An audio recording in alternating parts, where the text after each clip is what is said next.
Good people, I hope this message finds you well. It's a beautiful day. I hope you are having an amazing day. I just wanted to stop in, have a brief conversation with you. As most of you know, I'm Mark Fuller. I'm author of the book Billion Dollar Family Trust. And I really wanted to take a second and not just talk about the book, but the purpose behind it. Because one thing that I didn't realize when I wrote the book Billion Dollar Family Trust is how many people would be triggered by the title, by the idea of $1 billion, by the idea that, growing $1 billion family trust would never be possible for them because people, quite frankly, when it comes to finances, people have very low self esteem, even very accomplished people. And they rarely dig all the way into the subject matter to really understand what is being said. They just really want to deal with what they think you're trying to say. And I need you to understand that Billion Dollar Family Trust and the idea of building up a family fortune of over $1 billion has nothing to do with the idea of some get rich quick scheme of how you're going to make $1 billion over the next couple of years and all those things. That is not my mission, not my pew, as they say. That's not the church that I'm in, as they say. I mean, listen, this is what you need to know and understand. If you really look at the world as it is today, please understand that your family's going to need, not want, your family is going to need access to $1 billion 100 years from now. They're going to need the resources and the interest that come off of that $1 billion. That's just a fact. And if they don't have that, they are going to be, like many people right now without resources, at the mercy of a system that may lay you off, that may fire you, that may cut off your benefits, that may end Social Security, that may end your disability benefits, that may do a whole litany of things. Like literally, having resources is a protection against all the things that can happen and that do happen in the society. I mean, that's the bad news, but the good news is money is just math. And so when I talk about growing $1 billion fortune for your family and teaching your heirs to do the same from a small amount of money, I am talking facts, people. I am not talking conjecture. The reality is that it's 2025. If in 1925 a person had set $5,000 to the side, if a person had $5,000, put it in the market, and that money just sat until 2025, that $5,000 in a trust would have grown to $100 million. Okay? $15,000 would have grown to $355 million. $45,000 would have grown to $1.1 billion. We are not talking about hundreds of thousands of dollars or millions of dollars that had to be set aside for that to happen. What we're talking about is thousands of dollars that become hundreds of millions or billions of dollars. And that's what the book is about. But more important than the book, the question is, how do you see yourself? Because it is important that you really take the opportunity to understand that most of us, we have what we've worked for. And that's just a fact. We're all doing the best that we can with the information that we have presently. And so When I wrote Billion Dollar Family Trust, it was because I realized that there was a piece of information that we just simply didn't have. The world was teaching people who even had resources to live their life in a linear way. What do I mean by live your life in a linear way? It means get an education, go to college, create income through a job or through a business, save some money from that income that you have coming in, store that up, buy some assets, a house for yourself, maybe some investment property, try to make some good investments, retire. Once you retire, try not to spend all of the money and assets and resources that you have saved, and leave whatever you have left over to your children and encourage them to do the same. And hopefully they'll have more than you had when you started out, and their kids will have more than they had when they started out. And we all just live our lives in a linear way, with no one really asking the question, hey, maybe we should, as a family, set up a fund to not only just get ourselves to a great retirement so that we have retirement income, but what about setting aside a fund for a few generations that will guarantee that at some point we will be so economically viable and independent that the interest off of our money will actually allow our family to live free. What do I mean by allow your family to live free? It means that whatever needs, and I always use this as the definition of having real wealth. Wealth is having an inexhaustible income that meets all of your needs, most of your wants, and allows you to leave a lasting, inexhaustible income and family legacy for the next generation. What most people have is riches. Most people do not have wealth. It is not because they are incapable of it. It's because it just doesn't occur to people because of the way we are being taught. I have watched and watched and watched and read every financial book I could get my hands on from the 90s until now. And quite frankly, very little of the information in those books will leave you in a position where your family, not you individually, but your family will be wealthy forever. And there are two things about most teaching that really limit the scope of how far a family can really take a small amount of money and really grow it. The first thing is everybody thinks this thing is about them. It's about how rich they get and how aggrandized they are for having gotten rich. Hey, listen, I go out and work every day. I build businesses. I enjoy being successful. I enjoy being respected for being successful. But at the end of the day, I am not in this to just simply leave some money. I need to leave an inexhaustible legacy that really safeguards my family, right? And that is simply going to take some time. And all of it, all of what I am doing may not happen in my lifetime. I am perfectly okay with that. I can be the person that sets this thing in motion. It's not that I will not leave my immediate heirs resources. They will absolutely have resources.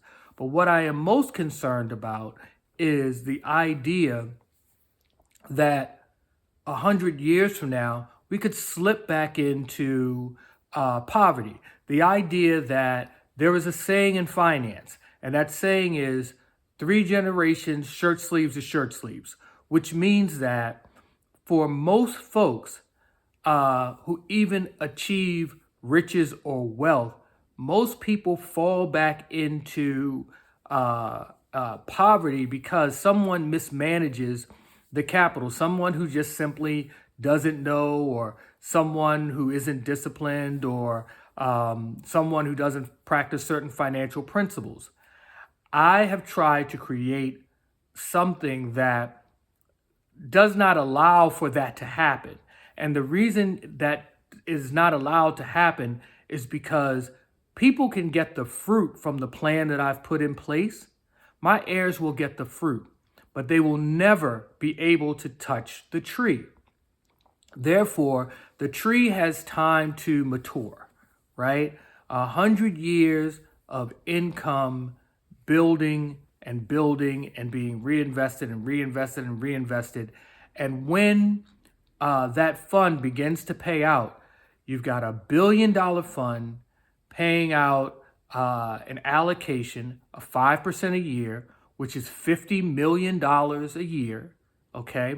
And that 50 million being distributed equally amongst my heirs and the institutions that I have named inside of my trust, okay? And so let's say that I have 20 living heirs at the time of distribution. That $50 million will be divided amongst those 20 people and the institutions that I've earmarked to get an annual check. And that check will come forever. Once the distribution starts, it just continues to come forever because it is the interest on the money. It is not the money itself.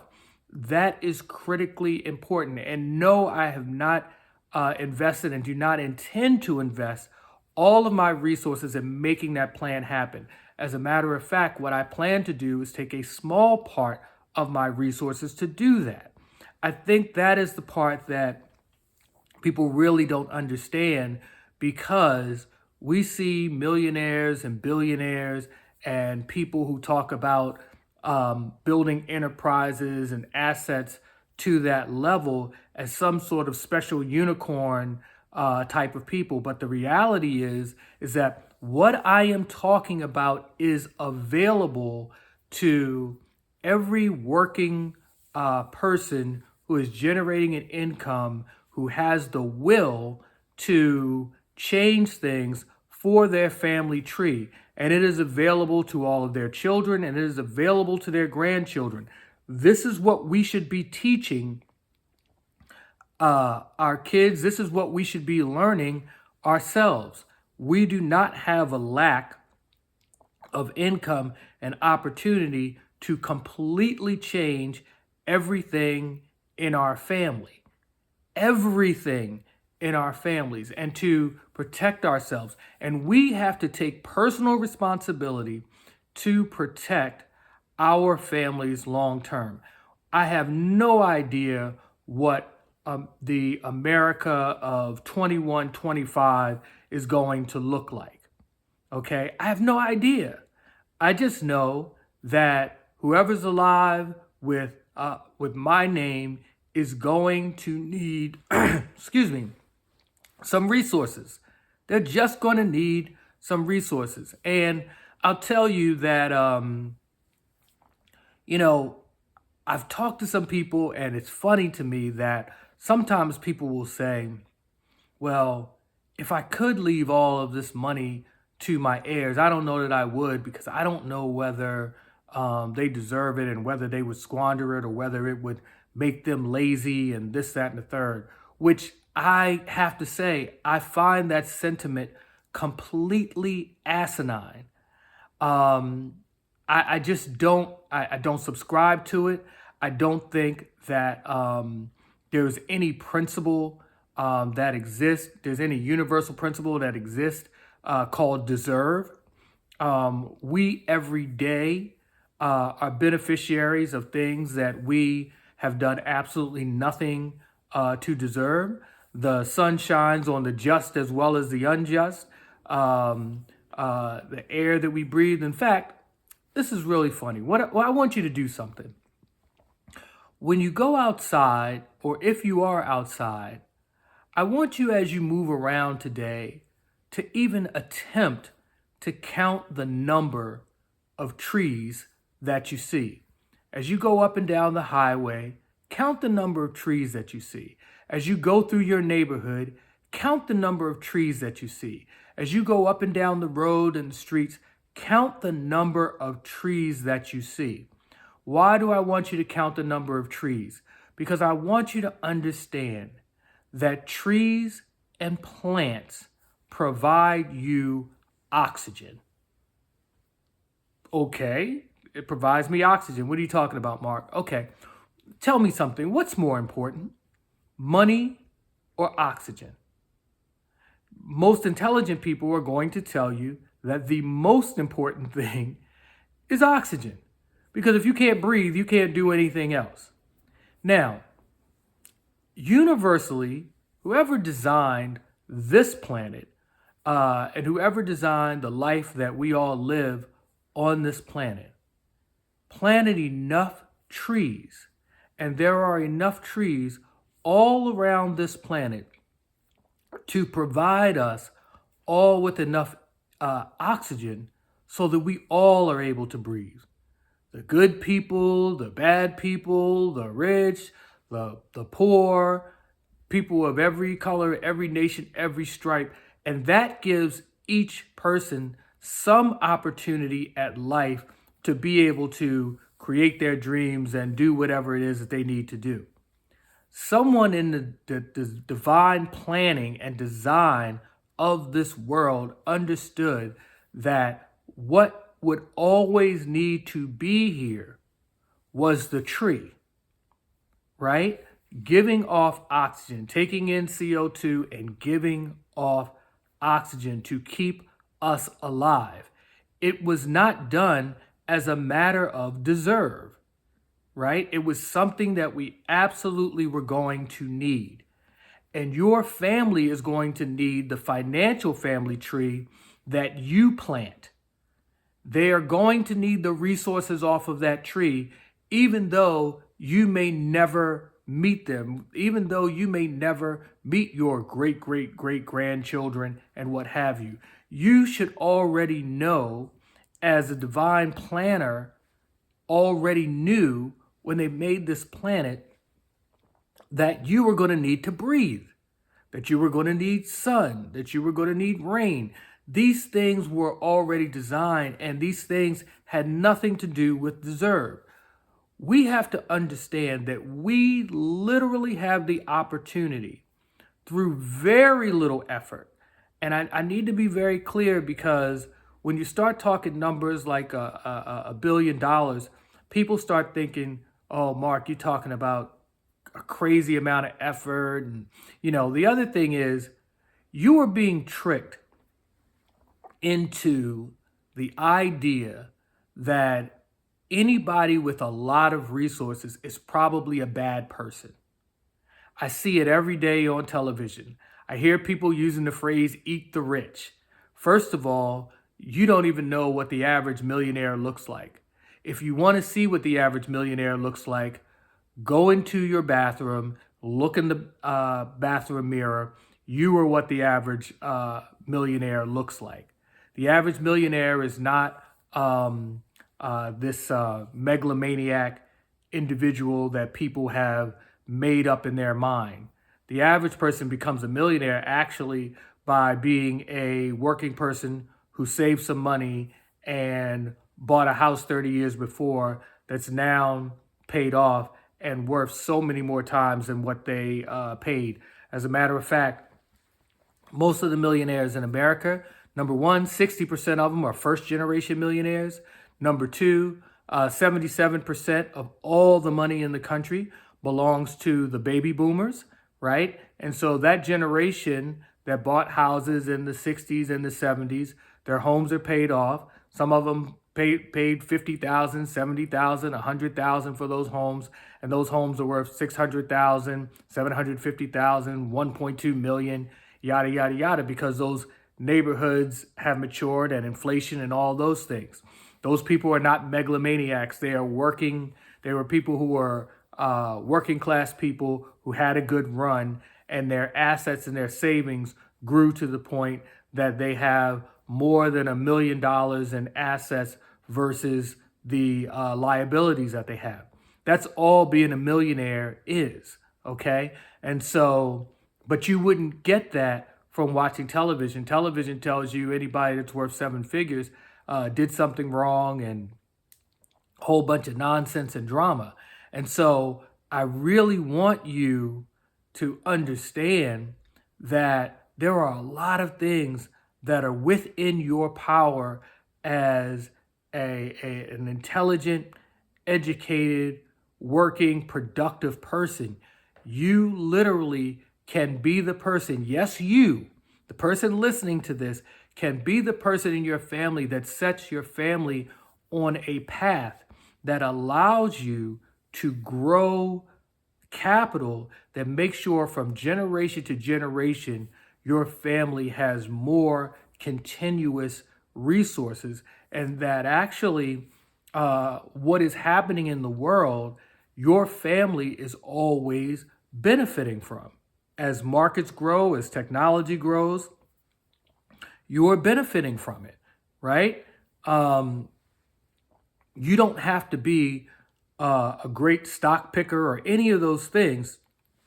It's great if you want to learn that. I suggest learning it. It would be fantastic because the more you understand, the more secure internally you feel. But if you never became some type of financial genius, the one thing that you absolutely positively can do is you can literally invest in something like the S&P 500, which basically covers the 500 richest, 500 largest companies in the American stock market. And you can just let those companies continually work to make your family a fortune, right? Especially in the long term. Remember, the market in the long term, and this is with all of the crashes that we've had. This is literally including 1999, 1929 and the great stock market crash and all of that. This is including the tech bubble. This is including the housing bubble. The market over the long term has returned 10.5% a year on average. And so even if you were the most average of averages over holding a small amount of money over 100 years in a trust for your family that began to pay them, you would have hundreds of millions, if not billions of dollars, simply because you made that simple decision. That is within your power to do. Do not cheat yourself and your family from making simple decisions that make absolutely world-changing changes in your family, right? Because this next century is not the century of the individual. This next century is the century of the family gathering resources, of the family gathering power, of families being able to protect themselves. And you do not have to be special. You do not have to be from any particular named family.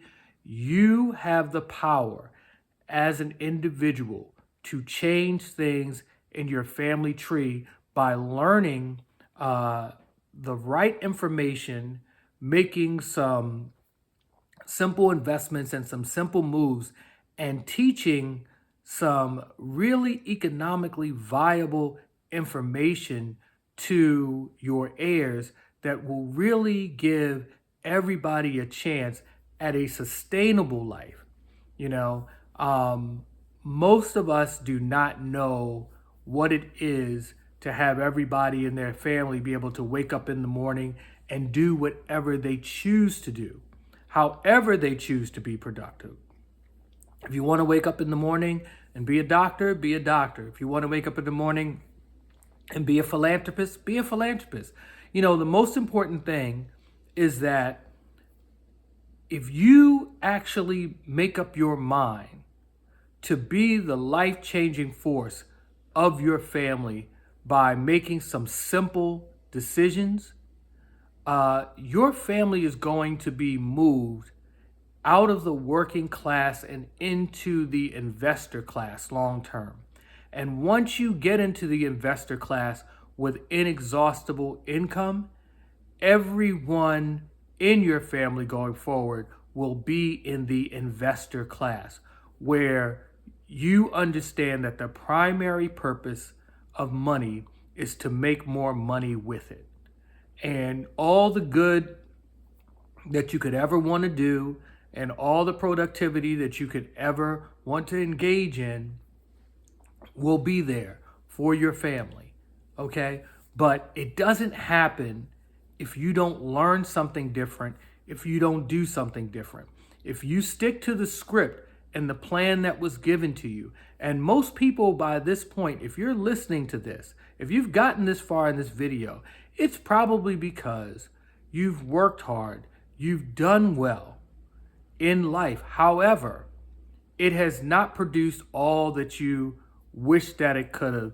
And the next step is for you and your family is to get on a path and a trajectory of inexhaustible wealth and income that builds from generation to generation.